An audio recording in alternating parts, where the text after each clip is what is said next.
Understanding your buyer persona.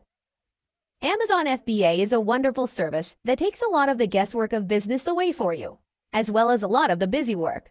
It's no longer up to you to worry about things like storage, delivery, or making sure that your customers actually receive their products. But that doesn't mean that you are completely detached from the important decisions that will make your model sink or swim. In fact, it just gives you more time to focus on the truly important factors. For example, your marketing. Marketing is one of the most crucial aspects of any business. Ultimately, the very best product in the world still won't sell if no one knows about it.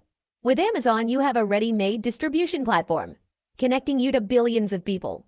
And now you need to think about how those people will find the items you're peddling. And one aspect of this is to consider and understand your buyer persona. So what is a buyer persona? What am I talking about here? Essentially, the buyer persona is the persona of your ideal customer.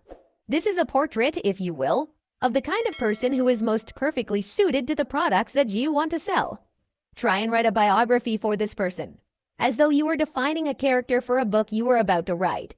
How old are they? What gender? What is their average income? What do they do in their spare time? Are they married? Do they have kids? Where are they located? What is their political leaning?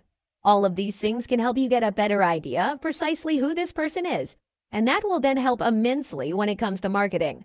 For example, if you know the hobbies and interests that your customers are likely to share, then this creates a lot of potential marketing opportunities. You can now identify the websites they are likely to visit and the magazines they are likely to read. What's more is that you can create a strong content marketing campaign. If you run a blog to promote your store, you'll now know what kinds of things to write about and what to avoid saying if you don't want to alienate your buyers. You can even use this information to help choose a price for your products and to know when to make your biggest marketing pushes. So, get to know your buyers.